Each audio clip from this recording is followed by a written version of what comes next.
manga saia berri hori, itxasuare pixatu gertu inda, baina, bueno, nik uste ondo surfea betela, olatu proletak hartu ditut, eta, bueno, izerrituta, baina ondo aurreaka. Egia esan, olatu apuko da gero pentsatzen nilun pixa gehiago emango ziela, baina, bueno, azkenean epaiak errespetan berdia, eta, bueno, beti, azkenean surfean gertatzean, hain objektiboa da, beti zuk ez dizu, beti ez dizu ematen zu pentsatezuna, eta, bueno, azkenean ohitu behar da, abertze bilatzeuen, bilau behar da, horitea, ba.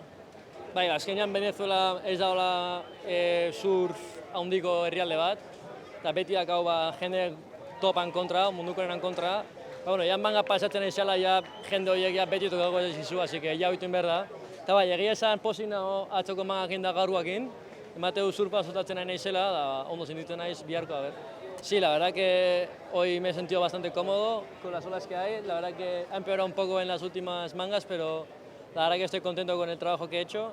He competido bien y he surfado bastante bien, así que bien contento. Sí, la verdad que en alguna sí que he sentido que igual me podía dar un poco más, pero bueno, al final es el surf, tienes que habituarte a lo que dan los jueces y bueno, a ver lo que buscan y a hacerlo mañana. Sí, la verdad que Venezuela no es un país así con cultura grande de surf y la verdad que tenemos buen equipo, pero como no traemos equipo completo, siempre nos perjudica en el ranking.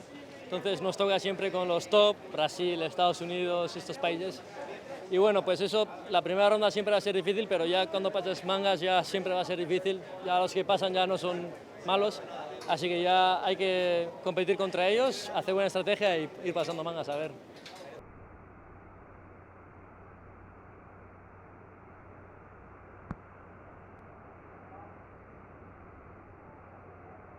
Tercero buscas un 5.48. Vamos a ver de Nola el líder de la selección y Maza buscando el aéreo. Aterrizaje exitoso para Keoni. Counting down for the next seed in 5, 4, 3, 2, 1. From Ireland, Gerald McDade. In the blue jersey from Ecuador, Jonathan Zambrano. In the green jersey from Japan, Connor O'Leary.